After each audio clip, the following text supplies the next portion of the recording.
Here's what some of them had to say about how they manage their money.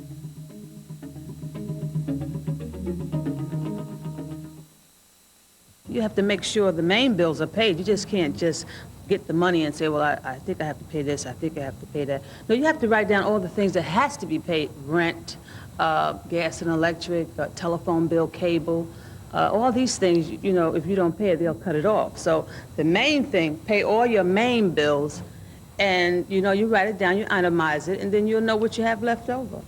I've made it a practice to sit down the 1st and the 15th of the month to pay the bills twice a month, and, you know, I just put those 2 dates in my mind, and I was sure then that I was on top of everything every 2 weeks.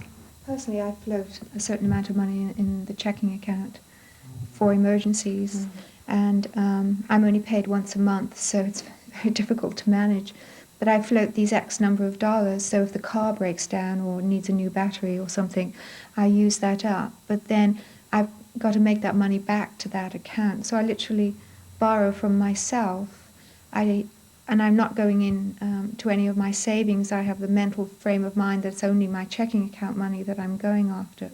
But by floating a little bit in there, there's that cushion. Another thing I did when I looked at the budget was I looked at what were my biggest expenses, and my annual taxes, my automobile insurance, and my house insurance just break the budget for me every month. So I get a small bonus once a year from work. A lot of people use that for Christmas money or vacation money. I actually set up an account, and I try to have in that account the money to cover those items. I have envelopes for my car insurance, my fire insurance, and I have the envelopes, and I put the amount away. And then at the end of the year, when it becomes due, I have that money there, and I try not to touch it for other things. I do use that envelope to itemize everything, and then I set it down, and if you can see it, you can keep track of what you're spending better if you have it itemized.